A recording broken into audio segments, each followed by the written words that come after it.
Hello and welcome everybody to another episode of the Team Next Level Quad Pod. I'm Coach Greg, joined by Marilyn, Yvonne, and James. How's everybody doing? Good. All right. Word up. This, I think, is the first time we've had this concoction of the four of us on here. Combo. Yeah. Yep. Rich is down in Florida and enjoying the warm weather. Got Here cold it's up here. raining. Oh, yeah? Oh, is it? Yeah. Sorry, it's Rich. raining. But it's warm rain, so Yeah. I'll take that. Better than cold Yeah. rain. Didn't Mhm. rain every day, did it? I don't know. We didn't No, get that. he would have been much more angry, I think, Yeah. if it rained Yeah. every day. So this is part 2 of our episode on periodization and specificity for your triathlon training. So last week we covered sort of the idea behind periodization in theory, and then we got into some of the nuts and bolts of sort of the first 2 aspects of your timeline, or I guess the first 3. We talked about recovery coming off of your season, and then we talked about how to build up your base, and then we talked about how to build on top of that base. This week we're going to talk about what I've started to call the specialty phase, where you really hone in your training on whatever your A race, your goal is, and make your training as specific as possible to that event. And then the taper period leading into the race. And then we'll also talk about some of the different periodization models that are out there. Up until now, this is pretty much the standard periodization model, but there's a few others that we'll talk about, and we'll get into the nitty-gritty of those. So Take it away, Greg. That was a good recap. Yeah. That was, yeah. right? Anything That I was left all out coming back to me, no? other than Rich yelling at me a bunch? Yeah, listen to that. Yeah, I didn't know he was so fired up. he was. There was a couple of things that I don't know. It was good though, because he made me explain myself. So like instead of just like taking it for, gospel, he made me show that I knew what I was talking about. So, I learned a lot. all right. So at this point we're talking, we left off at the end of the build phase, which is where it's sort of about trying to get the strongest you can for your endurance event. So, in kind of building your FTP, building your run threshold, swim threshold, those kind of, not sprint power or anything, but more like extended effort type of thing, 30 to 60 minute type efforts. And now it's time to start focusing on whatever your event is. So, the Triathlon Training Bible, I think, calls it the peak phase. You can hear it, whatever, everybody's got a different name for it. But I think it's really where you start to come to, I used my example of the pyramid, where you start very general and you get more and more specific. Now you're in that sort of top part of the pyramid where your hard workouts are starting to look more and more like your event. And so what, I guess if you're classified like energy systems or what are we working on here? Yeah. So, we can take a bunch of looks at it, but it's always still about, for any triathlon, it's still about your aerobic capacity. Like I can't think of any examples in a triathlon world where you need to be worried at this part of your training, worried about your sprint power or your, VO2 max power or something like that. This is about increase at the short end of things. So if you're a sprint triathlete and you're honing in on, your A race is sprint nationals or your local race or something that you've been targeting for a long period of time, it's going to be about, like just under threshold. So your work here might look a lot like your build phase, or your build phase might look a little bit different where you target like just over threshold and now you come back down to threshold. But I would say for most people, it's going to be coming down a little bit in the intensity of your work. So unlike like cycling or something where there's always like a sprint finish, right? Triathlon, we don't have to worry about that. Yeah. So if you're doing cycling and your goal race, and you're going to have the same kind of thing as triathlon, but you might have some things at that shorter end. If you're focused on a criterium, which is, a 1 mile loop that you do 40 or 60 times and you sprint out every corner, you might be working on that sprint power, that repeatability of the sprint power. But if you're focused on like a 200-mile gravel race, it probably looks a lot like Ironman type efforts, and everything in between based on, what's the most important thing for the race that you're targeting. So for Ironman stuff, you're going to probably be it's going to probably look a whole lot more like the base cycle. So you're going to kind of start out with low intensity, you're going to build up to high intensity, and then you're going to come back down and you're going to try and do stuff right at goal Ironman power for your quote unquote hard workouts. So should we, you want to break it down by sport and like what training looks like in this specialization phase? Yeah, we could do that. So go ahead. Is this also where you would introduce like more brick training? Yeah, you probably want to make that looking more like what race day is going to look like. So this is a good time, depending on how much time you have. If you don't have a huge amount of time for the build or for the specialty phase, you might start putting that into the build phase. But if you have a nice long specialty in, 10, 12 weeks, then absolutely this is the time to start doing those bricks to make it feel more real. Yeah, for sure. So swimming is going to be, swimming longer and longer. Kind of sustained efforts, I think, is important. Where you might have been doing 50s and 100s and 200s. Now you're stretching those out to maybe 500s, 700s, 1000s, like those longer efforts, and some of them will be at race pace. Yeah, I remember as our workouts got closer to the end towards the race, no longer do we have 50s or 100s. Like I think the smallest block or interval would be like a 200, but then each week would progress bigger and bigger. Total yardage was about the same, but we're doing like 400s, 500s. Yeah, I didn't give you guys those longer ones. Just because when you're in the pool, because we were doing, you were able to get out in open water and get those longer efforts in open water. So again, that's probably an important piece of the specialty phase is getting in open water, getting in conditions similar to what you're normally going to race in.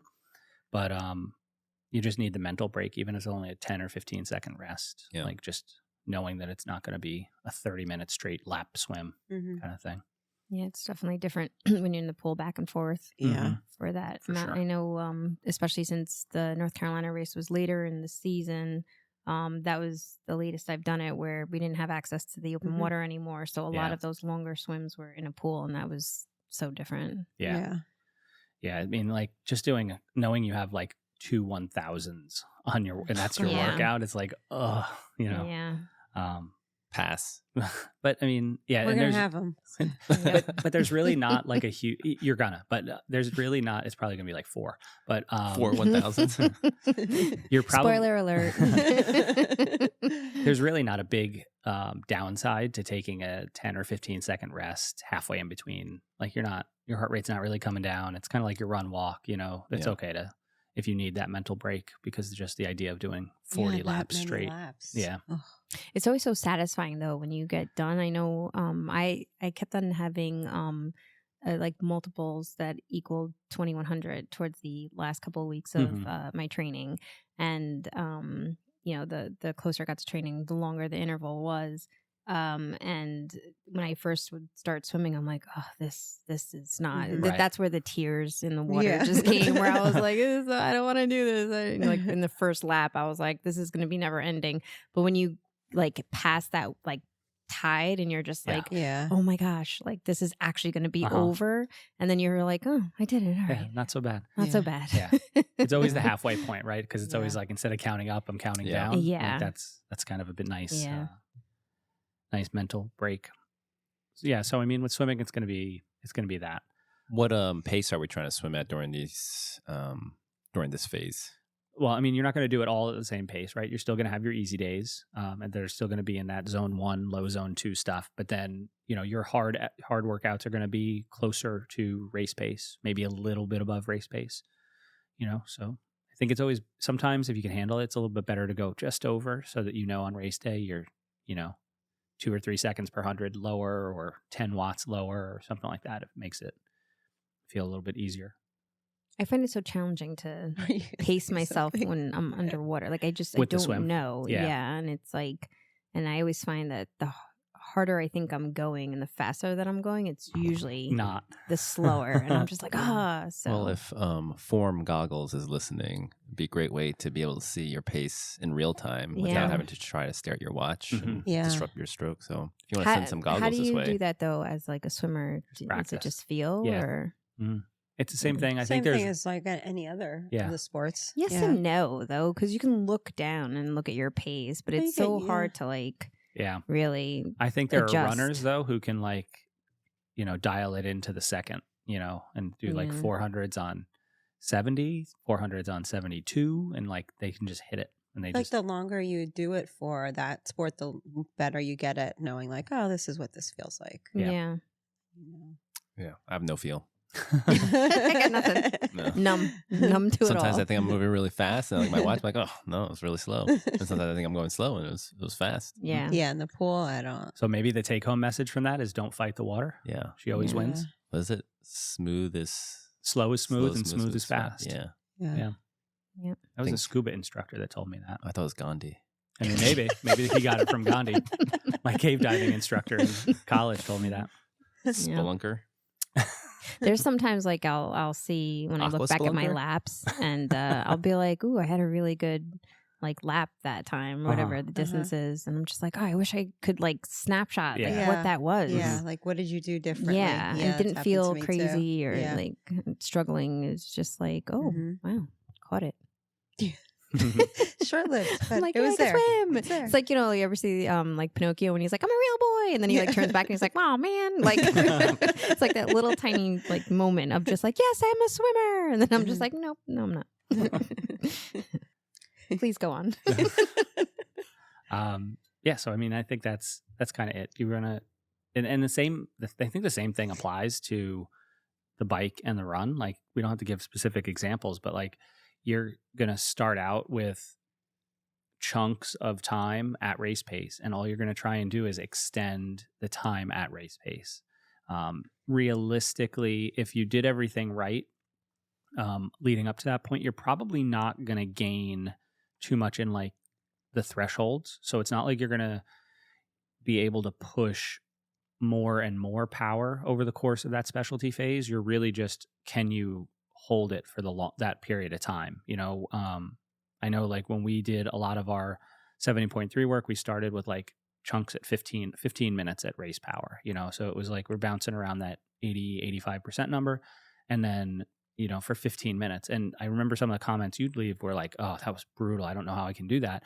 And then we just did more and more of them. The next week would be 4 of those instead of 3 of them. And then we'd reduce the break. And then instead of 5 minutes in between, it'd be 2 minutes in between. And then eventually it was just one big chunk, and you get to that point where you just get better at holding that effort. And that's what race day is about. Like, so you're trying to bring, you can do the power and you just can't do it for as long. But then over the course of the block, you learn how to do it for that period of time. I forgot about those moments because those are so painful. Those are Mhm. so hard. Like yeah. I don't want to go on. That's why I don't like going on the trainer. It's Mhm. like just terrible workouts. It never feels good. No? I don't think it ever feels good. Yeah. I've had times where it feels- Sometimes it does. Yeah, I like the trainer. Yeah. Yeah. I've learned to love it. All right, it's just me then. Because like when you do that and it was so hard and then you go back to it and you're like, oh, last time I did this was hard. This time it didn't feel so hard. It's always harder each time because they keep Yeah. increasing the duration. Right. Yeah. You So know- what is a good amount though? Is it the 10% in like that also if you're trying to widen that? Yeah. curve? Again, I don't ever look at it as a standard percentage. I think I said this in the last show. What I try and do is look at like where I want to get to at the end, and say like, okay, this is what I want that final kind of goal workout to be. And then I work backwards and say like, okay, if we've got 10 weeks to get there, how do we divide this up into manageable chunks that slowly gets harder and harder, but gets us to that goal workout, maybe with a little bit to spare, so that when life gets in the way, you still are going to get there. Another way to look at it is with like Training Peaks assigns that TSS score to your workouts. It's pretty standard as to what like the bike portion of a half Ironman TSS-wise should be. So like you want to be getting like, even if it doesn't feel like it's race power, you still want to be doing some of your rides and getting to at least that number. So like, if you went and looked at our Wilmington stuff, we probably had somewhere in the neighborhood of like 160 to 180 TSS points for our rides. Like, so what does it take to get that on a endurance ride? Well, we've done those, so it's, because then you're kind of giving the same amount of volume of like stress to your system, even if it's not 2.5 hours at race pace. It might be 3.5 hours easier, but you're still accumulating that same kind of amount of fatigue. So that's another thing you can look at in it, because what I've been talking about is more like what your hard session should be, but like your longer session should still be trying to stretch out the time even at lower intensities. And so those metrics are kind of good to look at, especially for the bike. I don't know if you can do it for the run for full Ironman stuff, but half Ironman you can. And I think you just answered my question. I was going to say why we don't have to spend as much time on the trainer as like if like you're planning on like, let's say a 2.5 hour bike. Mm-hmm. You don't really do 2.5 hour like trainer rides with like intensity like that. You're right, with intensity. No, really not. So is it because like basically you could do it shorter with higher TSS, like get the TSS in a shorter period of time? Yeah, that's all you really need to do. But I'm like, so when we're doing those specialty those like hard rides on the trainer, I don't want you to go nuts, so I'm not going to give you 2.5 hours on the trainer. In a perfect world though, maybe. Yeah. We're getting that TSS stimulus on our longer rides, because those are a little bit easier but longer. And so that's kind of the balance you can play. You can go a little bit harder during the week when time's a little bit tighter and you're trying to work out before work, and then get the longer efforts in sort of aerobically. And even towards the end of, like, as you get closer, we did more efforts at the end of our rides, and more efforts in our long runs and stuff like that. Yeah. So that's the kind of stuff. You make your hard days look more like race day. They don't need to be a full-on race simulation, though, I don't think. I think that takes too much out of you. So we don't have to do like 6-hour trainer rides for Ironman training? No. Not unless it like we have a hurricane come in on the last weekend of big volume work. Oh my God, now that's going to happen. Just said it out loud. No. No, Maryland's very always positive vibes about weather. No. And the weather is... Some people start saying it's going to rain like a week in advance. I'm not going to point any fingers. Who? Is it me? It's not me. No. No, I probably do it. It's him. Well, that's a good thing about weather. It can always change. Yeah, that's why. Yeah. Just roll the dice. Mm-hmm. And then sometimes there's smoke and fire. And you just don't know. Mm-hmm. So you know how on sometimes when you have to do like long runs, you're getting that specific phase and you can split up a morning and day session and get like the total miles. Mm-hmm. Let's say you had to get work up to like a 20-mile run. You just right. Like Matt Schuster talked about that on when he had him Does on, that right? work for the bike too? It could. I mean, you're not going to get the same. You're not going to get the same stimulus. There's Even if you do that with the run. Sorry. Yeah, even if you do it with the run, but with the run, and I think this is the thing Matt focused on, was the injury risk goes down. Right. So with the run, you are balancing that. It's that balancing act of like, you can't get injured that close to you can't get, you want to not ever get injured, but you can't get injured that close to a race. So if you can't handle the full volume or it takes too much, I mean, that's the other thing. Like, how does it affect the next days or the next couple days training? Like, if you can do, like, instead of doing a 20-mile run, you do 2 10s, and then that means you now only need 1 recovery day instead of 2, then you have to weigh the, it's a cost benefit kind of thing. With the bike, I don't know that, like, first off, if you told me like I had to do a 3-hour ride in the morning and then go and do a 3-hour ride later in the afternoon, I'd tell you to fuck off. That's crazy. That's crazy. Yeah. But with the run, it's not that long. Yeah. Another thing I've kind of taken to, and one of the things that goes through my head when I'm programming stuff and thinking about it, is what I want to happen over the course of this specialty phase is to condense the amount of time it takes for you to cover the race distance. So at the beginning of the specialty phase, if we're talking about half Ironman, like, how long would it take you to run 13.1 miles? So maybe it takes you your long run and an easy run on a day or two before and an easy run a day or two after. So it takes you 3 or 4 days to cover a half Ironman's worth of running. How long does it take you to cover 56 miles on the bike, or 3 hours? Let's call it 3 hours on the bike. Like, is it your long ride, or do you have to split it up? And then, so if that's at the beginning of the specialty phase, then what you want to kind of work towards is shortening how long that race distance takes you. How long does it take you to cover 70.3? So you might be able to get to a point where you can do a 70.3 in a weekend, on your own in training. Same thing, Ironman, like how long does it take you to cover each that distance? And you just want to condense the amount of time it takes to do those things. So, Matt was talking about split runs, but you can almost get the same thing. Like, what if you do a Friday night run and then a Saturday morning long run, because now instead, it's splitting up, you do 5 or 6 miles Friday night and then you do 12 or 13, 12 hours later, like you're getting 18 miles in that time, and then you condense it down more and more and more. So lots of ways to think about it, but smart. Yeah, not my idea. I stole it from somebody. Yeah, I think I learned that later, that how it was more of a cumulative thing. Yeah. And also just like the time on your feet, not necessarily like the distance. Yeah, that's huge. Yeah. Just spending time up on your feet. Like, we talked about it last week. Like, you have to build consistency, duration, or volume, and then intensity. Like, you just have to spend the time on your feet. Yeah. And even if it's walking, like, that's valuable. It's very liberating. Yeah. I feel like one of those treadmill desk things would be cool then. Just like constantly walk. You probably get a lot We're out going of to it. get a treadmill tomorrow morning, and James is just going to be like with a headset on, like doing his calls, and then, hey, like, next level physio, how can I help you? Walk the entire time, all day. How many miles could you put on? Like, oh my gosh. If you were working 8 hours a day and just walking the entire time. Yeah, I mean, like, you could put a standing mail one of carriers those do standing that. desks. Like, Yeah, I bet you'd be amazed at what kind of fitness gains you would get from that. But after a while, you kind of get used to it, though. Yep. Yeah. Just kind of plateau. You just Yeah. up the speed a little bit. Up the incline. Yeah. I might set up my desk right there. Maybe maybe starting tomorrow. See what happens. Do it. It's too early. Do it. Maybe I'll you wait can, till- you I'll can wait PR till- at the race this weekend. Yeah, that's right. You got the Rocky yeah. run this weekend. Yeah. Oh, Forgot. that's right. That'll be fun. Mhm. Hopefully.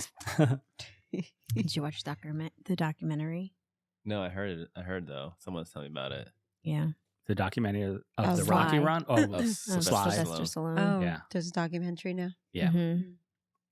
Maybe you should watch that the day before the race. I should. Maybe I should it'll watch be all up. the Rockies actually. Or that. Yeah. I could skip 5. Yeah. Yeah, Up you to could 4. skip 1 through 4. 1 through 4. And good. Rocky Balboa. And then the Creeds. Creeds are good. Yeah, but I'll skip 5. Was there a 6? There wasn't a. Rocky Balboa. Rocky Balboa was 6. I don't remember that one. So That was the one where like they made the simulation, right? Of Yeah. who It was would win. supposed to be an exhibition, Uh-huh. and with the young kid, and Yeah. I don't remember. Yeah. See, I don't even watch Not that one. even. Yeah. I just think it's funny. I have my husband's an avid Rocky fan, and we have all the DVDs. I mean, we don't have a DVD, Do you have a DVD player? anymore, but when we did, we had all the DVDs from Rocky 1 to Rocky Balboa, and yet every time Rocky was on the TV, You still watched he it. had to watch it, and I'm like, we have them here. It's not the same. Nope. And there's No. actually, I don't know if they still have it anymore, but on Freevee, one of those, the smart TV channels, they actually had a Rocky channel. Oh and my wow. gosh. Ooh. all of Just them all day. played all day long. That would be and- great for the trainer, right? You wake up whenever you're getting on your bike Yeah. and Yeah. just Just watch turn on Rocky. Go. Rocky Yeah. nonstop. Oof. You'd be a stud. Yeah. Yeah. James found might his work, new yeah. show. Let's see. Mhm. Why don't you try knocking him down? I met Ivan Drago. Did I ever tell you that? You met Ivan Lucino too. He was at LaGuardia Airport. Really? Oh. Dolph Lundgren? Mm-hmm. Yeah. He was. I saw him in the terminal and he was walking into the bathroom. I was going to follow him in. I was like, I'll let him. Oh, weird. Yeah, I was like, that would be weird. I'll let him go to the bathroom. As soon as he came out, I was like, oh, Dolph. I was like, can I take a picture with you? And he was more excited than me, I think. Really? Aw. This was like, I don't know how long ago. Because I had a flip phone back then. Okay. Oh So wow. I Oh, gosh. think Long I time think ago. this is when like But- maybe the Expendables was being filmed. Oh, okay. I was And- going to say, when's the last movie Dolph Lundgren was in? I Yeah. think I mean, Creed. Expendables. Expendables? Creed. Oh, Creed, yeah. Oh, he's in Creed? Creed too. Yeah. Okay. Yeah. But he was all excited because like I remember when I said, "Can I take a photo?" He's like looking around as like He hoping. probably like, wanted you like to more follow him into people. the Like a- yeah, bathroom. He like was a- probably like, man, nobody followed me into the bathroom. I think it was I had like something more I of a could have shown crowd. him. I think he was hoping more of a crowd would form around him. Yeah, but no. Aw, It was just no. me and him, and I was surprised because when you see him in Rocky 4, you're like, "Oh, this guy's a giant," but we're the same height. Yeah. Yeah. Yeah, I was like, I guess I Sly, mean, Sly's pretty just small. pretty Size small. small, Yeah. yeah. yeah. It's Hollywood. Yep. But yeah, Everyone's big in I Hollywood. have that phone. I saved it But just for the pictures picture. on there. You Back can't- then, like It's I don't even James know if you could burner even phone. text Yeah, I don't like think you could. like pictures. I don't know what you did with No. that picture. I think Yeah. you can, but it'd be like all like pixelated. pixelated, and- yeah. Maybe I'll take a picture of the phone. Like, There you go. yeah, You still have a charger to charge the phone? I do. Like Yeah. I saved it. I'll plug that in maybe and Let's see. just to see Yeah. it. Bring it I in. want to see it. Yeah. I used to threaten my kids with those flip phones if they were being bad. I'd take away their smartphones. I'll and take they'd have away- to- Not even take away the phone. Just You the get a flip flip phone. phone. You get a flip phone. They actually like You're so despise mean. that. Yeah, they hated it and be like, "Oh, give me your phone." But now you have a flip phone. Well, not Yeah. anymore because it was stupid. But I don't want to talk about that. Oh, you had to Anyway. replace it? Oh, wait, Yeah. what? Oh, that. So back to Oh, the it's completely. Google. The only one that hasn't failed me. Mm. Oh, stupid phones. Okay. All right. So are we just glossing over? Sorry. So we did bike, swim, run. We don't really have to talk about. Yeah, I don't think there's anything different about run. Like, It's basically just race pace yeah, stuff. Yeah. more and Again. more race pace. And I think this is why it's important. Like we talked about this in the last show, like you want to get your volume up early so that this is just a change in stimulus as opposed to like trying to ramp up volume and get more, because for most triathletes, race pace is sort of in that, I don't want to call it a danger zone, but like the gray zone. You know, you're above zone 2, but you're below threshold. It brings with it lots of fatigue. You know, you can do a lot of work at that intensity, that sweet spot sometimes it's called, but like it also makes you very, very tired. So if you're trying to ramp at the same time, ramp up volume and do more of this race pace stuff, it really becomes difficult to manage that load. Remind me, is tempo? Yeah, tempo's like a dangerous spot. Like, Is that higher? Is that closer to zone 4? no, tempo's zone 3. Zone 3. Yeah. So You can do tempo. Because the problem is you can do so much tempo. yeah. That would be for like a half and Right. maybe an Olympic, but for an Ironman, Yeah, is an it still Ironman. zone 3? No, it's Why? like right at maybe just over the top of zone 2. Like it's a little bit easier with Mhm. Ironman, but the volume is The just volume's bigger. there. Yeah. You know, so with Ironman, you might shift where your volume's happening. So you're getting, like, you might not be doing 6-hour bike rides for the last 3 or 4 months, but you know, you ease up on the volume during the week so that you can get those longer rides in and runs in on the weekend or wherever you're getting them in. So you shift where the volume is, but you're still kind of hitting the same kind of numbers in total hours and stuff. Okay, on to I'm just thinking during this, I'm like, do I really want to do it? You do. It You sounds- really do. It sounds well- amazing. I mean, what could be bad about it? I just feel like, like if you can do zone 2 stuff and Yeah. that is like as hard as you're supposed to go at the end, I'm like, Mhm. I But can do you're zone gonna 2 feel forever. like hell at the end. Right. Will we? I don't know. Yeah. Yeah, Yeah. Yeah. You I will. feel like zone 2 is like where you could just do it forever, though. Not after you've just ridden your bike for 112 miles. I mean, Or not during the race, but I mean, like, 116. Mhm. Yeah. but I mean, for training wise, like, Oh, training? instead of Oh. having to have those like gonna be speed, great. like remember the Mhm. speed blocks you had to do at the end or all sprinkled throughout a Mhm. long run. But if it's Mhm. just like Mhm. zone But 2, training sounds amazing. yeah, like just talk to each other the entire time. Ugh. We have this recorded. Yeah, Mhm. We'll come back to We'll this come in back about to a year, this. Yeah. about Oh, 10 months. 6 months. Yeah, Yeah. so I'm just saying right now, I'm gonna love it. It's gonna Yeah. be the best time of my life. I think honestly, it's more of like the mental It's a aspect of like, distance. yeah, it's just Yeah. like can you stay excited for the training when it's that much? Yeah. Well, how do you guys feel right now with no structured training? I don't know. I'm like there's no training. There's no training. Yeah. Yeah. So how does it feel? Like, how do you feel? Not much different. I mean, I got on the bike today How'd and that did a feel? lactate test. Ooh. Now, like, Are you I was- lactating? yeah, I surprised even myself with that. Still work. Yeah,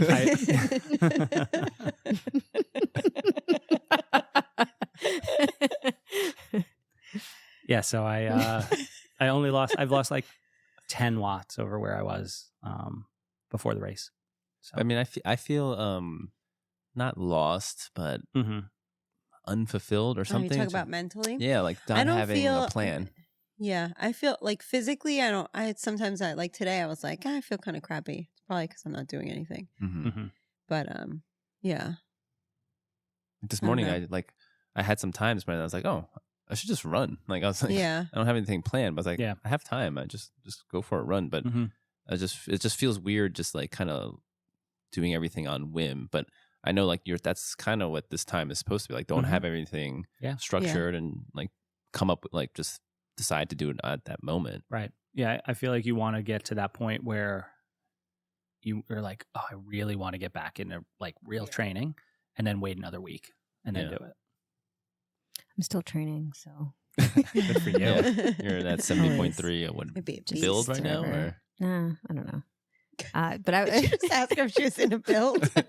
I think so. I'm like in a state of conflict with myself because on one hand, I'm afraid to let go of that consistency, and at the same time, I feel like I don't want to burn out if I keep staying on this schedule.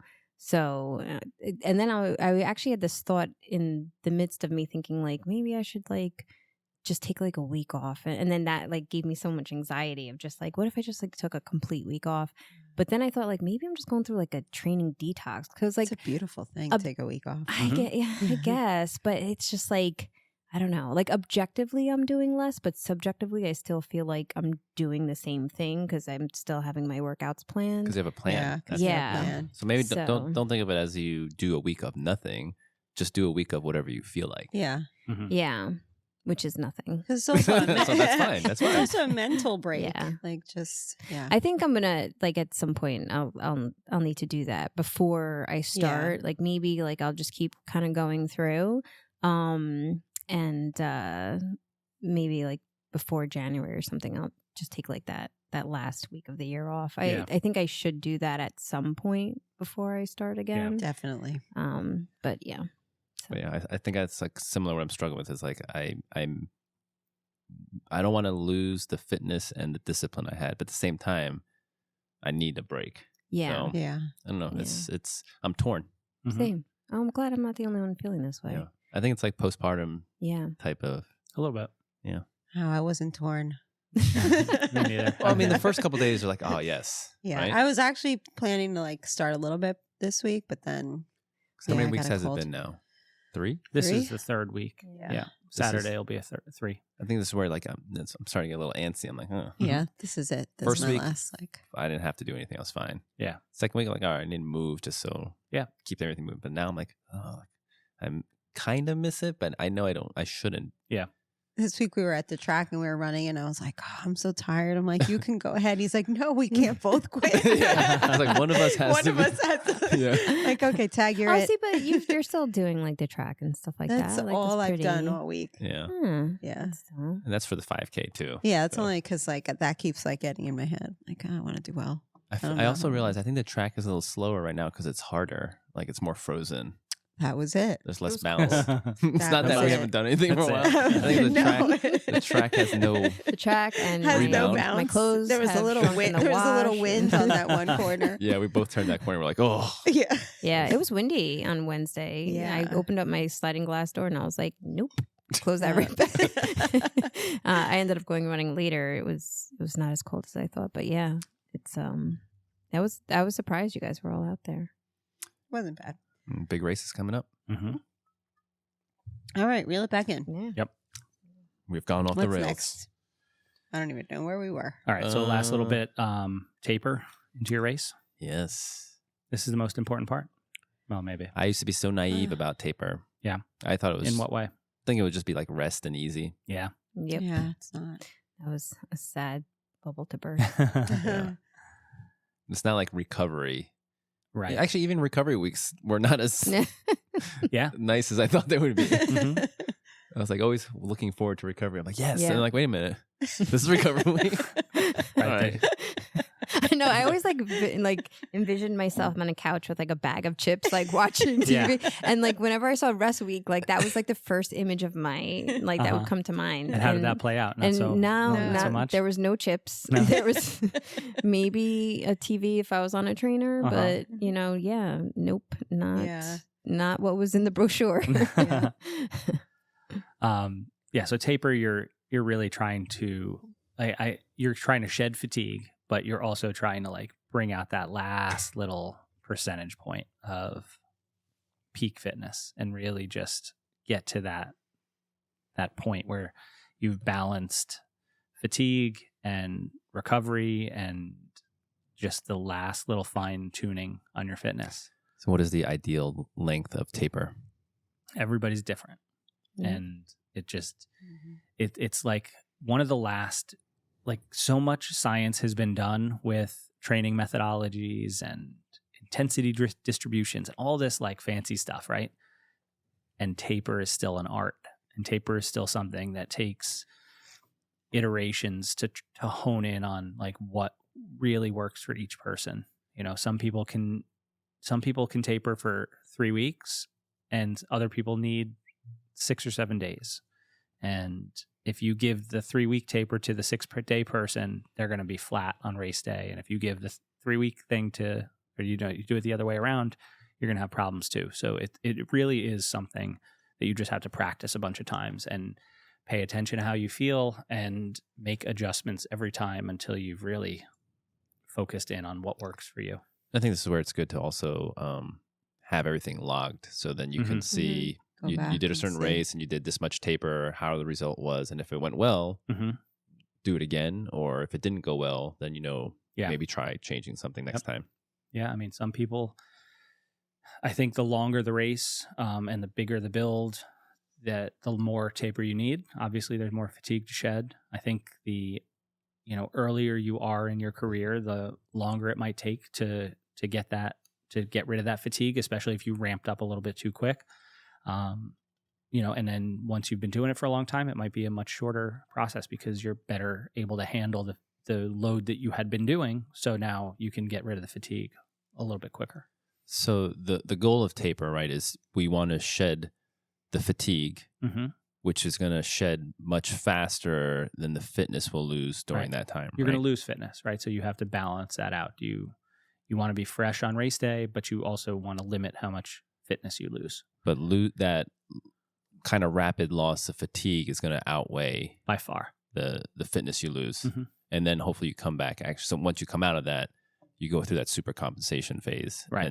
And that's why the timing is so important. Everybody has a different rate that they do that with, and you want to ideally hit that super compensation point right on race day. Now, should you also, so taper, we're going to reduce either like intensity or duration, I guess? Both. Keep frequency about the same. Yeah. Does helping focus on recovery, like eating and sleeping during that time, have any benefit? Yeah, sure. But I mean, that has benefit throughout the whole season. But those are things that get neglected over the course of a long period of time. But, when you've got 2 weeks to go, like most people can be like, okay, I can find time for a nap today. Like, those are valuable. Yeah. I heard this really cool, I don't know, it's like a mantra, but it was about like recovery. And when you get like really serious, and they said like pro triathletes or pro athletes, Greg had talked about this last week, but this is what they do subconsciously, but it's like, what is it? Lean if you don't have to stand. Like lean if you don't have to stand. Right. Oh, yeah. Sit if you don't have to lean. Yep. Lie down if you don't have to sit. Yeah. I was like, I've seen that. It's like my family's gonna love this. Yeah.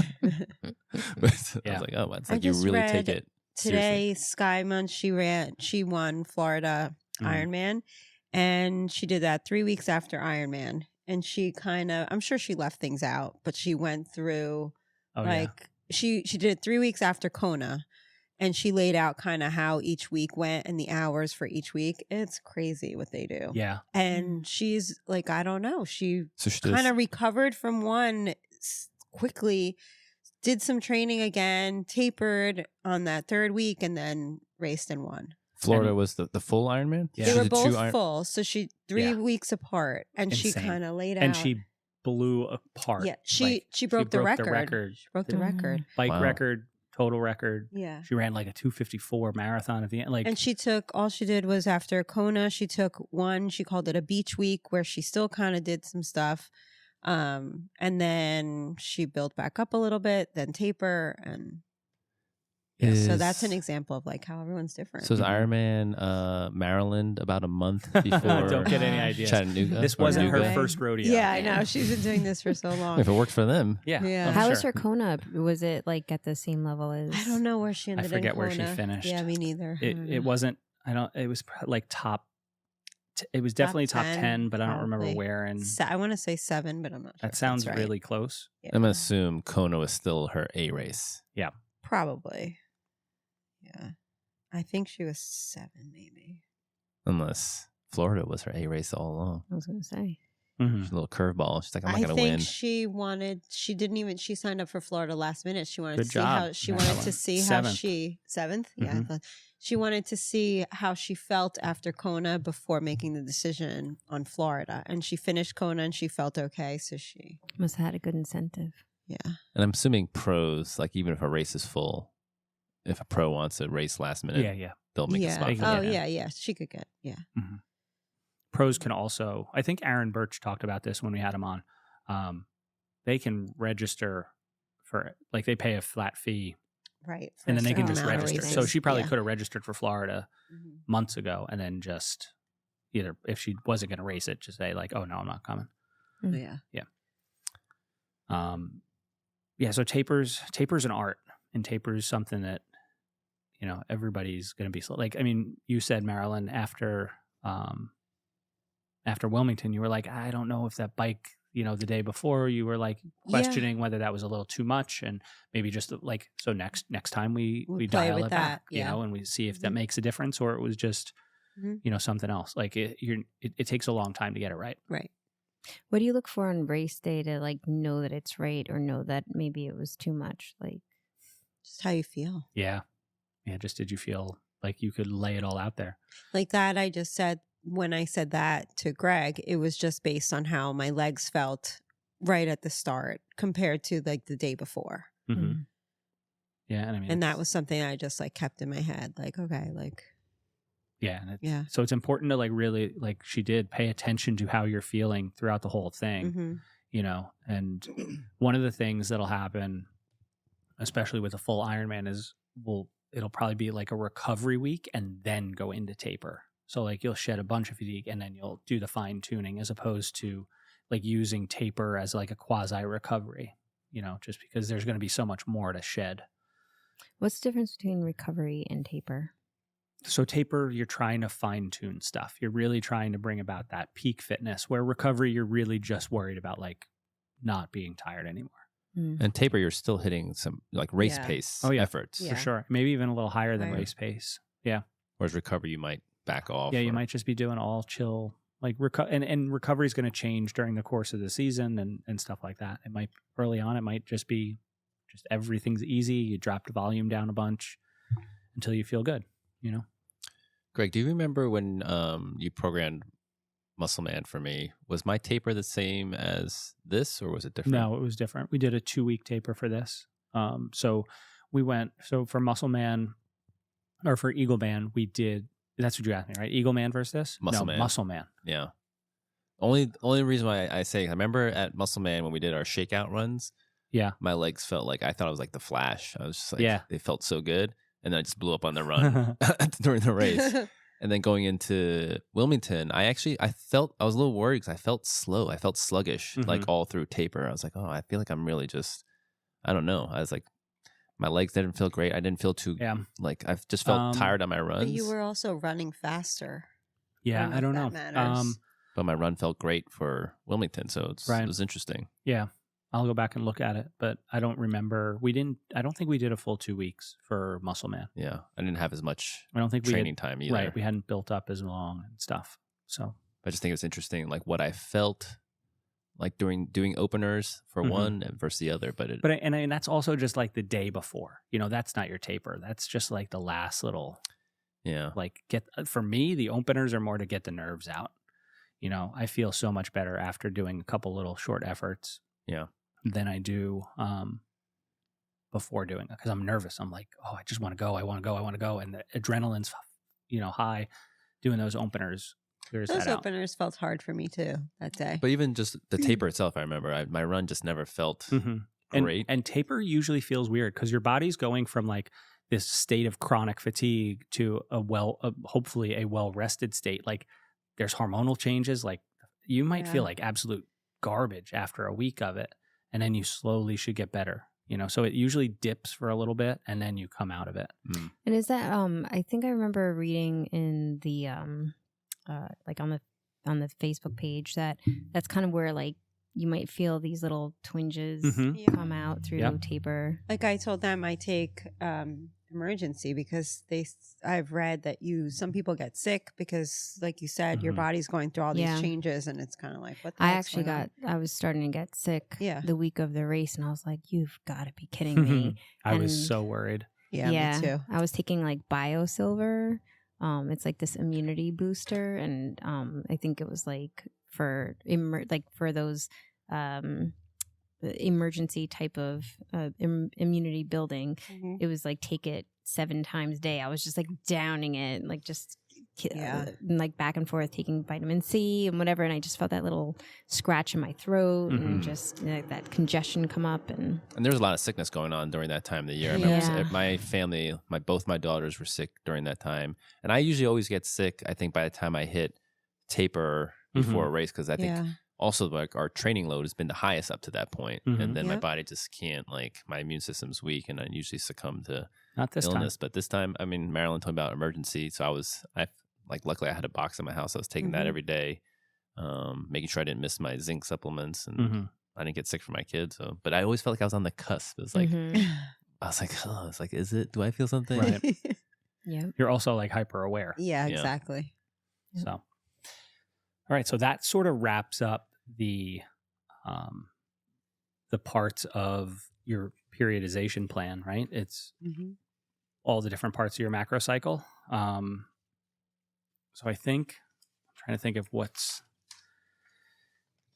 a couple of additional considerations. Nutrition and fueling. Now, both of you guys have mentioned this to me, like that you get to a point where your appetite is like.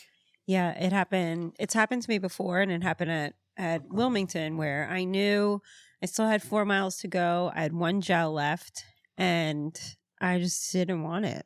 And I was talking more about like in the weeks leading up to the race, where like you feel like you're eating insatiably hungry. Yeah, totally. Do you notice that too, James? I think I'm just always hungry when I'm in 70.3 training, triathlon training in general. And my appetite gets so big. Towards the end, I was like, yeah, I would eat and be full, and then I was like, all right, I'm good. And then 30 minutes later, I was like hungry again. Yeah, I mean, definitely on the harder efforts, I'm always I need carbs and salt. Like I need, like my body craves, and I think like they say, your body tells you like what you need. Yeah, I listen to what I crave. Yeah. When we have those longer efforts or more intense efforts, it's always like I need carbs with salt. So pizza was one of my favorite. Just throw it all in there. Carbs, salt, fat, all that. I notice it now more, just like not moving as much, like not having that appetite. Yeah. It's actually, I have to remind myself I have to keep eating, not like training eating, but like normal people eating. Yeah, same. I do think you can change your fueling strategies during the course of your periodization stuff. Like, I always change my eating during my period. More chocolate. Yeah. Cupcakes. Yeah. So how would you change it? Well, I think you tailor what you're taking in to what your training looks like. So when you're doing your base period, if you're doing it correctly and there's a lot of easy stuff, you theoretically should be burning more fat as fuel. So you really don't have a high carb demand. So there's no need for you to be taking in excess carbs. You know, if you're staying within the right zones, then even a 4-hour bike ride or, a long run at easy pace, you don't need to push those, 100 grams of carbs an hour or something like that, because you should be getting the majority of your fuel from fat. Which is, for all intents and purposes, it's an unlimited resource on your body, Some more than others. But I mean, even somebody who's like 6% body fat has, I forget how many tens of thousands of calories of stored fat to burn through, Yeah, it's an insane number. So you don't need to push the carbs at that point. But then when you are doing the hard work, it's valuable to fuel that level of work. Because once you are working around threshold, so in that like build phase, when your hard workouts are at FTP and threshold, it doesn't matter who you are, you're burning carbs. You're not burning fat at that point. So you do need to be taking that in, because you can burn through especially like a bigger person can burn through their glycogen stores in an hour and a half. So if you're doing a 3-hour hard bike ride, you need to be fueling.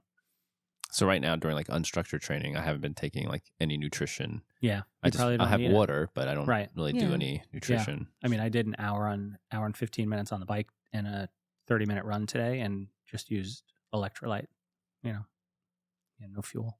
Did you swim? I didn't. No. You almost had a triathlon today. Almost. Are you going to swim tomorrow? I don't know. I have to see if Claire's going to Orange Theory. I was going to swim tomorrow morning, maybe. What time? After 8. After 8. I got the boys. Wow. It's teachers' convention, so. Yeah. I have the day off tomorrow. Yeah. Nice. No.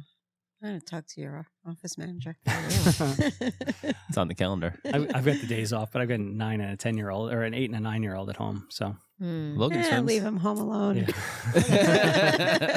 Just put a little water in a bowl. I'll make the dog watch him. He'll be fine. See how that goes.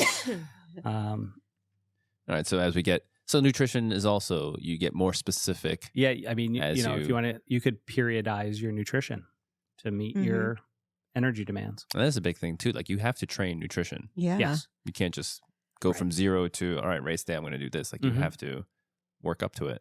Yeah. You have to fuel for the work you're doing. Yeah.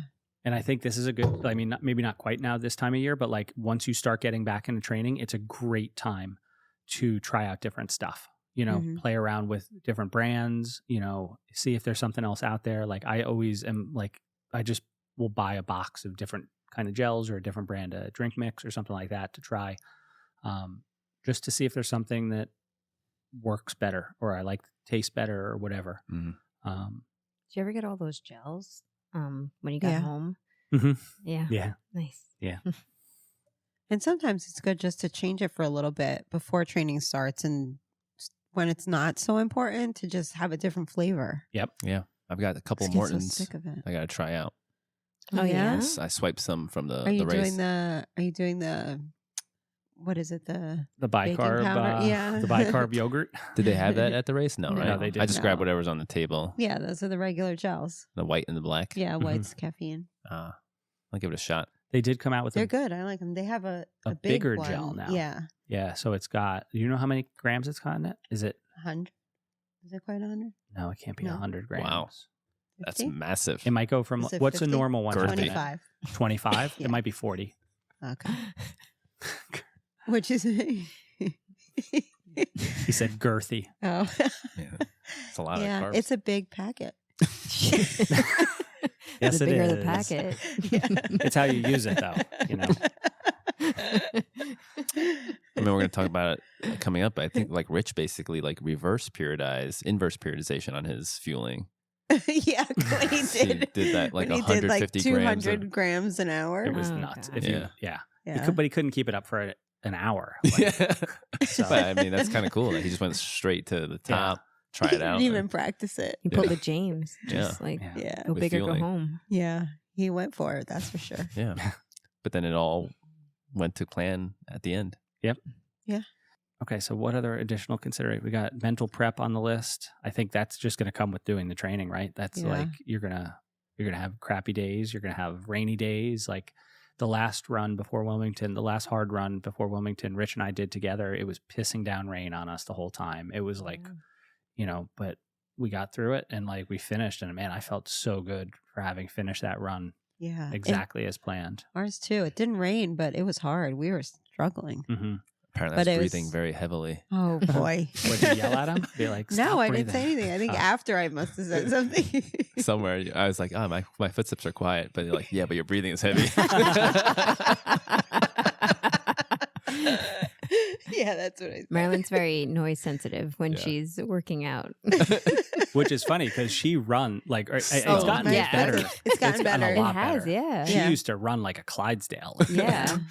Stompy. Yeah. I remember one of the track workouts, her and James were yapping, but I noticed, I was like, oh, she sounds so light on her feet. And I was like, Yeah. Marilyn, you're so quiet. And she's like, oh, whatever. So your mouth isn't, but your feet are. Yeah. So I think this also, going back to this outline though, like the developing the mental toughness, I think it's because if you're periodizing your training in the beginning, if you're metering it out, it's like you're not going to straight Right. intensity and duration right from the start. Like that could destroy you. Yeah. But if you build it up Mm-hmm. smart, then your mind is used to that. And then all of a sudden, like it's like the frog in warm water getting boiled. Yeah. It's like you don't know you're Right. And that's why I think dying. like the idea of applying some kind of percentage is a bad tactic to take, because like, it's important to listen to your body or listen to the responses you're getting from your athletes and be like, oh, maybe, if they leave a comment or you talk to them and like, oh, that was really tough. Like you adjust it a little bit. You don't have to stay to some strict, every week is going to be X number of minutes longer or X number of watts harder or something like that. Yeah. And then knowing, like, again, like we talked about, knowing that recovery week was coming, helped me get through that hard week. I was like, all right, I just gotta make it through here. And then after this, we back off a little bit. Yeah. And then it gives you that reset. Your mind gets refreshed, ready to go back into it again. So it's just, instead of thinking of like, oh, I've got to do this for 6 months, it's just like, you break it down into those little You can't think of microcycle, it. not microcycle or microcycles, mesocycles. Yeah. But it's like everything's relative, because for every workout that I did, it, even when I was talking about the swimming before, it's like that beginning peak and then end where you're just like, oh my God, how am I going to get through this whole thing? And then you just kind of piece it out. And then I would piece it out and then get to that halfway point and say, okay, well, I'm halfway done. And then I know the rest of it is just like, well, I've gotten this far. I just have the rest of it to go.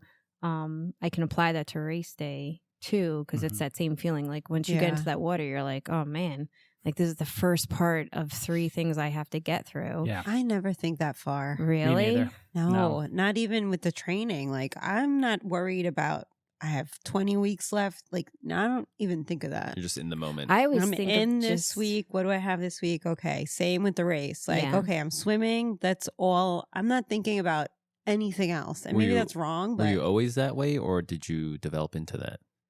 I mean, always since I've been doing triathlon. And like when I was training for run races, same. Like I didn't think about, I have so many weeks of training. It was just, this is what I'm doing this week. Yeah, I think my That's mind it. just like naturally goes to this like in the beginning of the week when I would get my program for that specific week, I would just be like, oh my God, how am I going to fit this into my day, my life, my work schedule, the kids, like what do I have going on? And then I'd get this like moment of being overwhelmed, but then I'd be like, all right, what do I have to do tomorrow? Yeah. And then I would get through tomorrow. And then all of a sudden it was like Tuesday, then Wednesday, then Thursday. I'm like, oh my God, I got through the majority of the week. And then I'm like, by Sunday, I usually had my rest day on Monday. I'm like, okay, that was 1 week I got done. I remember seeing the countdown being like 40 weeks to my race, thinking like, oh my God, 40 weeks. Like that just seems like forever. Yeah. And then all of a sudden it just kind of like pieced itself down. So it's like same for me. It's like same thing when I start a race. It's like I have this whole day where I know it's going to be X amount of hours, but then I just like go from that moment of being like, oh my God, to like, all right, let's break it down. And then it's like, we got through the swim. All right, great. Like now let's just like start on the bike. So that mental process goes through like every single moment of my training. And then I find that I can pull from that, knowing that, okay, I've gotten through this, and then it gets me through. And then I'm done. And then I'm like, oh, okay, that's over. Sign up for another one. How do you look at it? Because I'm more in line with Marilyn. I think it depends on how it's going for me. Yeah. I think if it's going well, then I'm in the moment. Actually, no. You're a real thinker. Like, yeah, I'm in my head a lot. Yeah. I just do whatever it takes to get through. I don't know that. It's like, but like, so when you're on in the swim, are you like, is the bike even crossing your mind? Because like for me, I'm with you, Marilyn. Yeah, like it I'm doesn't. not thinking. I don't think about the bike until like I'm like sitting on it. Yeah, if I'm having a difficult swim, I'm like, oh my God, like this is gonna take me forever, and I still have to bike. Then I start to feel like overwhelmed. I'm like, oh my God, like I don't even know if I'm gonna finish this. Like, if I'm having a bad swim. Yeah, never. No, I don't think about like, oh, like, I got to do this and this and this on bike. I'm just like, oh, like it seems like this impossible task now. Yeah. Which is interesting because like I feel like a lot of times you've said this where when it gets tough for you, you pick out like a really short intermediate goal, like the next cone, the next. So that's what brings me back into it. Is then I say, all right, now just say, all right, I need to just get to this point. Yeah. So like my mind goes to this like overwhelming, like it seems like terrible. And then all of a sudden like, okay, well, how do I like back in? So I wonder, like, I think I just had an epiphany with you where like you've talked about how sometimes you don't maybe push as hard as you can because you're worried like, oh, I'm gonna bump your zones up a little bit. It's gonna get hard. Like you need to just live in the moment. Yeah. And like and every time you're just like, okay, what's the next minute gonna bring? What's the next 45 minutes? I'm scared. Like, that's like the run workouts we did. Yeah, you were thinking about the 6th interval before you got to the second one. Marilyn would be like, Marilyn, so just do it. Like you always make it through. But I was like, but when I'm doing it, I'm like, I don't think I could do this. Right. Yeah. Before we even start, like so many times, he doesn't do it anymore. But in the beginning, it was always like, I can't. Everyone's like, shut up. You're so whiny. Yeah, I think that's like, stop being a little bitch. I think you need to just live in the moment. Yeah. I guess it'll come with confidence. I was just gonna say, like, because like by now, I hope you could see like you can do it. So no, I don't know. Oh gosh. It'll take a couple more. I don't know. But, I mean, I guess it's like it never gets easier, right? Like because you want to get faster, right? So that's the thing. Like it's never going to feel like easy. So I just have to get used to the feeling of difficult. Right, but you can't worry about what the run's going to feel like on the bike. Like you just have to, okay, pass this next guy, pass this next person. But then my feeling is like, oh, like I can't go too hard on the bike because it's going to mess up my run. But then the way I look at it too is like if you're on the bike and you're thinking about the run, you're not thinking about what you're actually doing. You're not thinking about the bike, which is what you need to be thinking of so you could do your best at it. Yeah. I think I'm getting better at it. Yeah. But I'm always I'm measuring my effort, I think is. Yeah. So that's probably what you have to get better at is how to do that without hamstringing yourself in the moment. Yeah. Cool. Okay. Thank you. Yeah, for sure. Thank you for breaking that down for me. Yeah. A lot of pieces of the puzzle just came into focus for me. Now you understand me. We are also therapists. Okay. So I think we've covered all the kind of this. So what we've talked about has been the periodization model for probably decades. Without too much difference. There are some other competing models that are out there, and they all have benefits and downsides to them. The one that I think is potentially most beneficial to long distance triathletes is the reverse periodization model. So this has we're going to go over the pros and cons of it as we talk about it. But this is almost taking the idea of going from broad to specific and you flip it a little bit and or I guess from going from easy to intense and you flip it.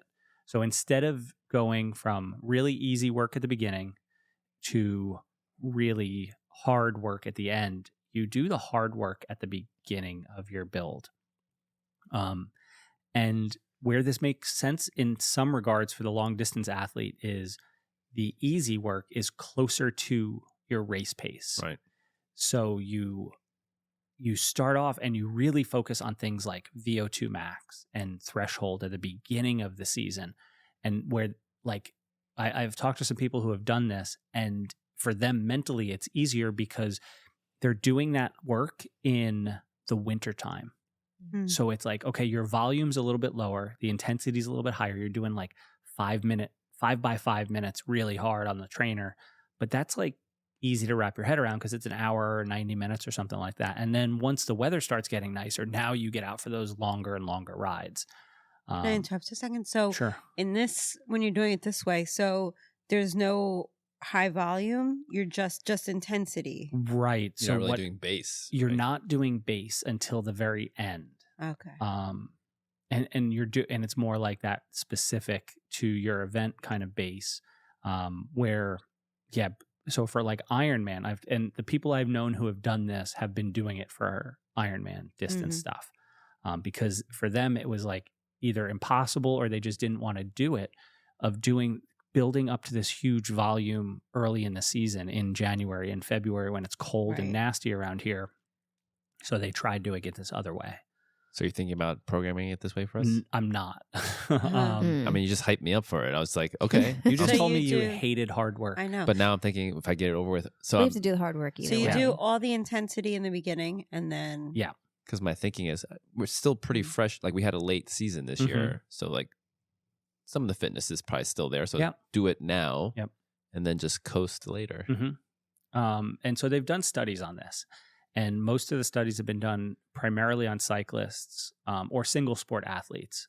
And it's too hard to normalize for a multi-sport athlete. So you have to take it with a grain of salt when you try and apply it to triathlon.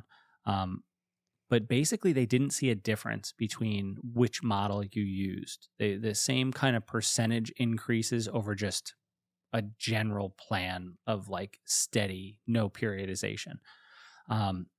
The problem in my mind, with the reverse model is the things that are most intense build up the fastest. You see the improvement in that energy system the quickest, but they also go away the quickest.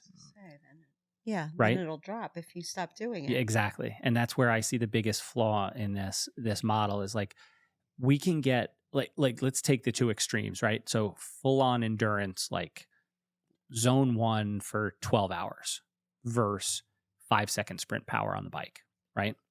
I can get you to 99% of your potential on the bike sprint power in a couple of weeks, 6-7 weeks.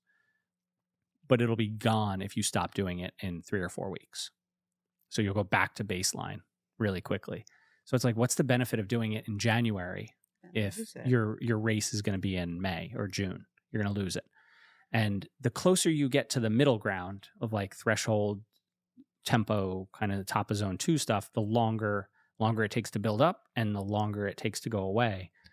So if you build that big base early with the normal model, then you're going to hold on to that endurance for a long period of time because you're not going to lose it very quickly. And then that allows you to layer the other higher intensity stuff on top. And so like the people that this could work for are athletes who have built an enormous base over a long number of years and then are like, okay, now I want, like, let's say you've been doing this for 10 years and you're like, okay, I want to get ready for an April Ironman. Well, now maybe this works. So this makes sense for someone who's already near their peak fitness, I think so. And there's not much more gains left. Right. I think the closer to beginner you are, the less beneficial this method is. Now, what if you have like 2 races? That's an interesting question. So like if you build up to, we do Western Mass and then take that peak and then reverse it. It's a very smart idea. I like that. I like it a lot. Yeah, I think that could work. If they're close enough together, if there's too much time in between, then. Right. I think it starts to get like if you were doing 2 70.3s in a year, like we did this year, I think that might really work. You know, you do a standard protocol to get to your first race, and then you do a reverse block after that. Yeah, that could definitely work. Maybe less mental fatigue. Maybe. Yeah, possibly. Now, to play devil's advocate, though, you said like you can get someone up to their 99% of their, did you say sprint power? Not sprint triathlon, right? We're talking like 5-second sprint power. Yeah. Now, that decay, though, is it, I don't know how to extract, like, is it all or nothing? Or does your lower, like, lactate, your first lactate threshold still hold on, even if you're losing that max sprint power? Well, that sprint training wouldn't affect your first lactate threshold. If anything, it'd bring it down because you're teaching your body to make lots of lactate as a fuel very quickly. So it's those two things, like high FTP, high sprint power, are at odds with each other. You can't do both. Okay. I was just going to try to argue that if we don't really need that sprint power anyway for Oh, we an want Ironman. we want it to be as low as possible. Like even if you lose it, Yeah, as long as your floor we actually gets higher. want to lose it. Mm-hmm. Are we in agreement? Yes. Yeah. I wish Rich was here because he could argue with us.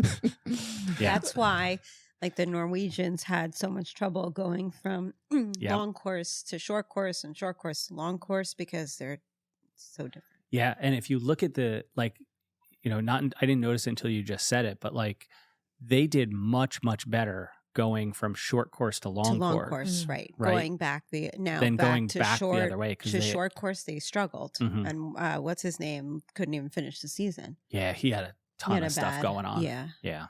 He had other stuff going on, but still, Yep, they struggled with it. they sure did. I mean, it's still Christian an did unknown too. if Christian, Yeah. what he's going to be like in Mm-hmm. spring or in summertime. So, it's I think it's a very specific use case, but it gets thrown around a lot for Northern Hemisphere early season races as a potential like panacea when I don't think it is. Yeah. I think it's a very specific use case. So that's considered reverse periodization.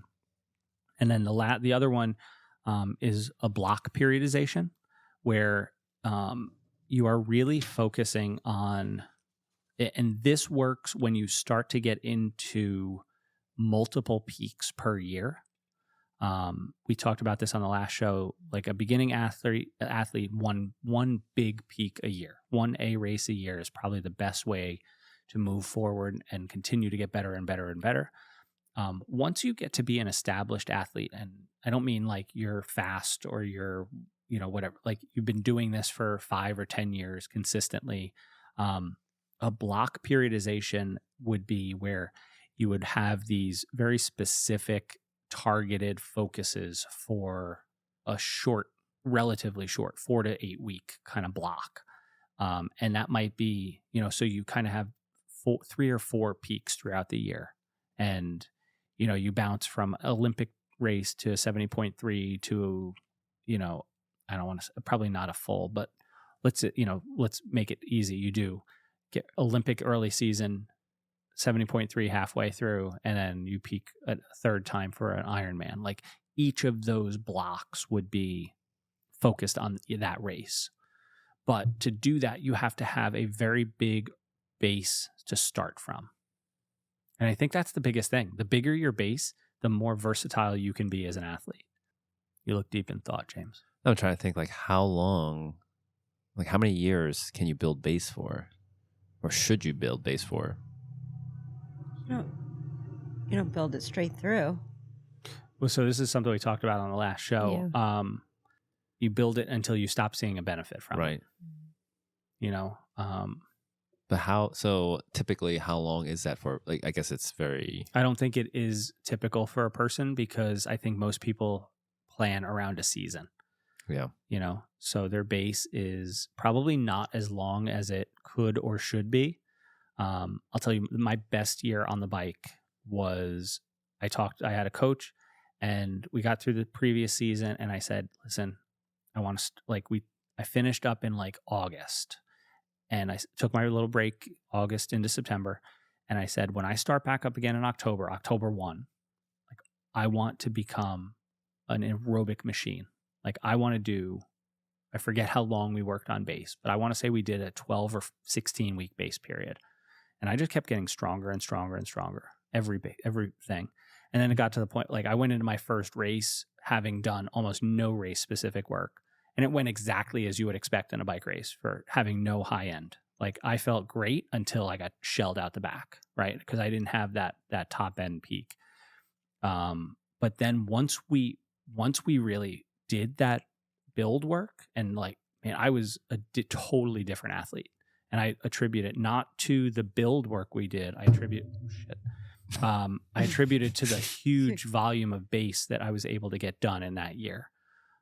So I don't think there's for a newer athlete, I don't think there's a limit to it. There's a guy I follow on Twitter and stuff. His name's Gordo Byrne.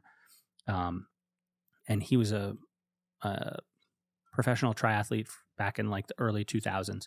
And he says like don't look at things as a year. Look at like make 1,000-day plan. You know, so that's like 3.5 years. And like look at where do you want to be in 1,000 days, and do something to get to that point.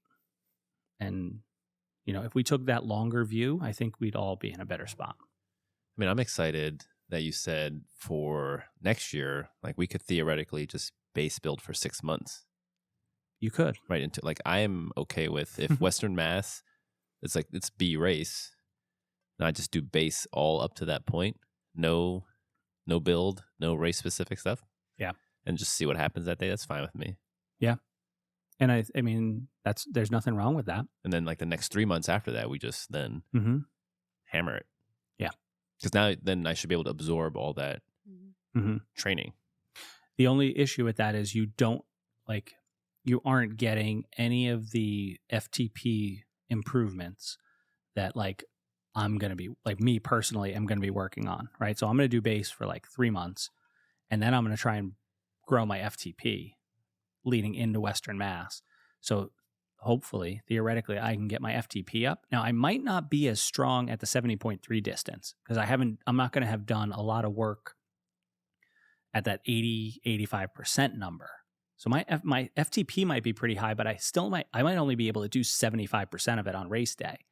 But then in the next 3 months leading into Ironman, I'll be able to get higher and higher and higher. So like it's potentially possible that like my power at Western Mass is really close to what I can do at Chattanooga over twice the distance. Where if you just do base, you're not going to get that FTP bump that you would, and then you're going to be like, okay, I want to work higher, because Ironman is like, what percentage of FTP can you work at, right? You obviously want to like, your FTP is the ceiling. You want to work at a higher percentage of that ceiling. I want to raise the ceiling and then try and work higher, you know? Yeah. So I want to raise the floor. What's the floor? Right. I don't know. Just We're opposite. Yeah, we're just opposite. Yeah. Let's Okay. raise my floor. I don't know what that means. That way. I mean, it's in that book though. Do hard things. It's like it's not about always comparing yourself to your best peak ever.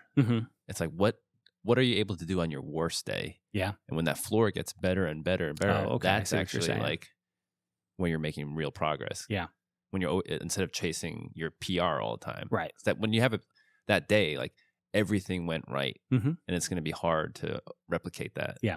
But you can always, like, if you consistently be better on your worst day. Right. Yeah. I getcha. Yeah. Let's pull that out of my butt right now. But it makes sense. Yeah. Yeah, no, I mean. But in order for your worst day to be, just playing, I'm being rich right now. There's a lot of holes in whatever. No, go ahead, be rich. In order for your worst day to be better, your better day has to also be better. Yeah. Yeah. I agree with Marilyn. I just don't want my better day to be worse. So during your building phase, what types of things did you do that year that you felt like you were really killing it? Do you remember the things that you did to make your base better? No, your base was better. That your build got better. Yeah, my build. So my build got better. So okay. So what that allowed me to do was we worked up to like most ride, like weekend. It was like I could do back-to-back 4-hour days on the bike. And that was enough volume because of the races that I was targeting. We're never going to be more than probably 2.5, 3 hours. So we got to 4-hour days, Saturday and Sunday. And then once we got to build, like the year before, I could do like 2x20s at, just under threshold. The next year, after the big base, I could do 3x20s. So it's like, okay, well, every hard threshold workout, I was getting 50% more stimulus. Like that's because I had enough base to do it. That's what I understand. So if I just build for 6 months, can't I just jump to this like 3x20 instead of having to be like, all right, well, I'm going to do 2x20 2 months earlier to get to that 3x20? No, because specifically for Ironman, because like you're going to be doing a lot of work at like 65 or 70%, and then Ironman pace is like 70%. So there's not enough of a change where you kind of need like we said, we're going to get to a certain point in your base, and then we're going to give it a little nudge with some intensity at threshold at 100%, 95%, 105%, like those kind of numbers, and that's going to bump it up. And now we got to bring that, like, okay, great, now the threshold came up to here. Let's say it came up to 300 watts. Now we need to be able to hold 220 watts for a longer period of time. And so you're kind of working on two different things, right? So the build is trying to push the ceiling up. The specialty or the Ironman focus is like, how long can you ride at a high percentage of that threshold? Does that make any sense? Yeah. I mean, either way, I'm just going to do whatever you tell me to do. So. Okay. Fair enough. Good. All right. So that was, reverse periodization, block periodization. Isn't there like random also? Something like, what is that? I don't know. I remember just hearing it. It's just like, it's weird. It's like, it sounds it's terrible. A type of periodization, but it's like random. You just kind of mix it up the whole time. Periodization and random at the same time. I don't know. That doesn't make any sense. Listen to the Triathlon Bible. He described it as something. I forget why you would do that, but there was something like a random Probably thing. said periodization is not random. Right. Yeah. Who knows? I'm like 3 Caipirinhas in right now. I don't know. And then there's something about like crash training, but I think that's just a part of periodization. Yeah, crash training is dangerous, but it's literally just trying to cram as much into it as you can and hoping. James did that. I did. I've done that too. It's like what we want to do it is like a training camp weekend or something. That's crash training, isn't it? Oh.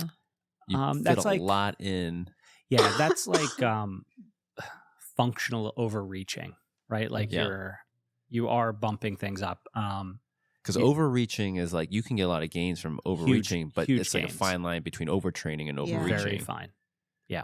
So you can't do it like all the time, but you pick some key times of the year where you're going to do it, like a training camp weekend. Right. And like 6 to 8 weeks out from an event is a good time to do it, because that gives you enough time to kind of absorb that, get a little bit of training in at that new higher level, and then come down. But yeah, and that's the whole idea behind a training camp, is push yourself in good conditions more than you could do at home, get a big bump in fitness, recover from it. And, and that year that I had my best year ever on the bike, we did that. I went out to Vegas in like February, and we kind of did like a reverse sort of block where instead of leading into that, like normally you would go, I think we were at like 12 hours, 13 hours, 14 hours, and then we take a recovery week. Instead of like having that 14-hour week come in Vegas, we like recovered and went to Vegas and did like a 16 or 18-hour week there. And then I came home, and instead of taking a full recovery week, we went back down to like 12 and then 10 and then recovered. So it was like we dug a little bit of a hole, but not so much of a hole that I couldn't come out of. Was this before children? Yeah. Yeah. Yeah, this was before I was married. Yeah, it was when there was time. But Vegas was a surprisingly good place to go ride your bike. In February, Let's do it. yeah. Is it flat? You can find whatever you want. Yeah, so we stayed in an Airbnb, like we rented a house. It was hard to find a spot though where you could like ride your bike from where you stayed though. So like you had to get in a van, and we drove, and but you could get flat roads for as far as you wanted to go, and you could also climb for days. We drove out to Death Valley was like a 2-hour ride. So we drove to Death Valley, and there was a ride from below sea level to like 10,000 feet. And we climbed for 25 miles. Wow. Yeah. What made you pick Vegas? The coach I was working at would run camps there every winter. Yeah. That's tough. You didn't like go out, did you? No, like party. Mm-hmm. No, we went to like dinner one night of the week that I was there. Yeah, it's like the lamest Vegas totally. But I'll tell you, was it an all-you-can-eat buffet? No, we went to like one of the Bobby Flay's steakhouses. Big disappointment. Oh, really? Yeah, it wasn't great. I mean, I don't even like the Bobby Flay burger or whatever. Yeah, it's garbage. Right. And like cafeteria seating too. Like, what is this? Yeah. Yep. That's true. But I hate Vegas. Yeah. Vegas is not my kind of place. Yeah. I got married there. Did you? Yeah. Well, he just poo-pooed No, on I it. said I don't like it. Oh, we came full Obviously. circle. Your anniversary, cupcakes. Oh, yeah. Yeah. What year anniversary? 21. 21. Good for you. Vegas. Vegas 21. approved. Yeah. Blackjack. Did you get married you by married like by a Elvis? yeah, an Elvis We impersonator? didn't. We went to the Little White Wedding Chapel. Yeah. Really? Yeah, but we did not get married by Elvis. We actually got married by like Mr. Miyagi. preacher. No, Elvira. it was a preacher, and he had this little like tiny boom box, and he would like press the cassette, Oh my god. and it would be like some music. The cassette. and then it would stop. And my husband and I were just like hysterically laughing during the ceremony because it was just comical, but it was very nice. I mean, it was as nice, and my whole family came and everything. So Did Mike wear a T-shirt tux? no, it was like an actual, Yeah, but I just feel like that would have been no, he wore a suit. okay. I think my mom had gotten married, had her second marriage. So I actually used her wedding dress because she had got married like 2 years before me. I wasn't into it. I was like, yeah, I just use your dress. So it was very like, yeah, let's just go to Vegas. And we thought we were going to elope, and then my whole family ended up coming. Following. Yeah. So, Fun. but yeah, we didn't like party or anything like that. We're not like that. But Do you remember what hotel you stayed at? the MGM. Oh, I They went to that actually gave us a buffet. suite. Oh, Yeah. We got a suite, and then we rented out like a section of the buffet there. So after the wedding. No, the MGM buffet though. Which is part of no- the buffet? Like the chocolate Yeah. pudding and banana I don't even Foster? remember. I was That buffet is no joke though. I Oh, mean, yeah? like yeah. nice prime ribs, crab legs. Like it was like all Yeah, premium. but Oysters?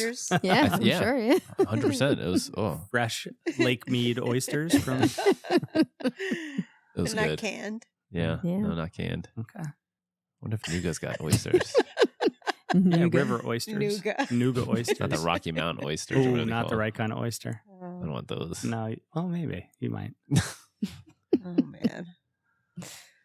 What were we talking about? Training camps. Training camps. Training Training camp. camp. Yeah, Training it's a camps. crash training. Yeah. hmm All right. I think at the end of the day, for me, my takeaway is get a coach. Let them handle Get all a this solid complex coach stuff. who knows what they're doing and takes all of this thinking out of your hands. Yeah. If your plan does not seem like it's following some sort of periodization, then maybe you need to contact someone differently, like the Team Next Level coaches, and get a solid plan. Yeah. But I think like even like this cookie cutter stuff you're going to find on, Training Peaks or at the back of, like you go buy 80/20 triathlon or something like that. Like they're going to have these are pretty basic training methodologies. Like the thing you get from a coach is the specificity for you as an athlete. Like Mhm. they're going to be making the changes to the plan so that it like is tailor made to you and stuff. But if you're like going way back to the beginning of the show, or not this show, but like the podcast, we've talked about like where you fall in the bell curve.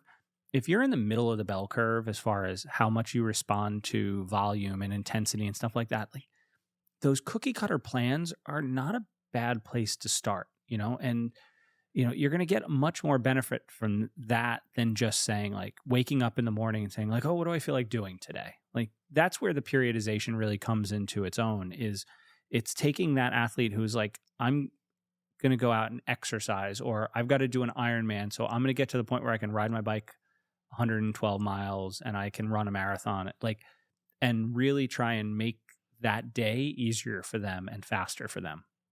And a cookie cutter plan will do that for a big chunk of the population. Will it make them as fast as humanly possible? No. Your coach, if you have a good coach, will be able to do that for you. But most of the plans out there are going to follow a pretty standard periodization. This is not like cutting edge science or anything like that. So Yeah, I think the coach's value is being able to adjust your plan on the fly. Yeah, So for sure. when something comes up, you hit some sort of roadblock.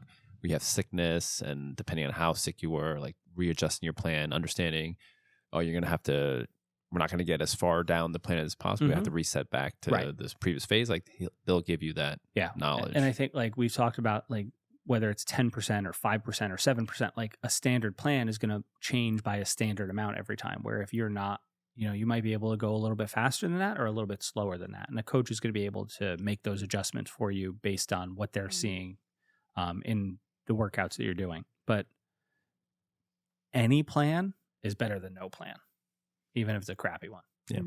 So hopefully everybody was able to take something out of this 3 hours and 40 something minutes that we've put together on periodization. I think meant today. No, not today. What time is it? It's a record. No. Yeah, we had about close to 2 hours last week and about an hour 40 this week. So there's a lot in there, a lot to digest. If anybody has any questions, please leave a comment or email us. All the info is at the end of the show and in the show notes. But really, like we said, any kind of structure to your plan is going to be better for you in the long run. And I think that's my biggest take home. Have a long-term plan. Like the bigger your outlook is on your triathlon or running or cycling or swimming goals, the better that plan is going to be. And don't try and rush anything. Yeah, almost like periodize your periodization. Yeah. Yeah. Yeah. And I mean, I don't want to, I feel like that's a great spot to end. So I'm not going to even say it. We'll just end there. Great point, Yvonne. Thanks. I still want to add something though. Such a douche. If you have questions or you need guidance, go to goteamnltry.com. Reach out to us. Happy to do even a free trial of coaching for you. If you don't know if coaching is right for you, we have special offers that you can hook up with. There's at least 3 very qualified coaches on this staff. So then you can pair up with one of them and see how it goes. And if you like it, continue. If not, if you don't need it, then no harm, no foul. Perfect. We'll end there. Thanks, everybody. Thanks, everyone, for listening to the Next Level Quad Pod. We really appreciate you spending time with us and listening to everything that we have to offer. If you like what you heard, please leave us a review and a rating. Those little things go a long way towards us being able to bring you more content like this. If you'd like to learn more about what we have to offer, please go to our website at goteamnltry.com. There, you can find out about all the different things we provide that can help you reach your athletic potential. Thank you again for finding time in your busy schedule to spend some time with the Quad Pod.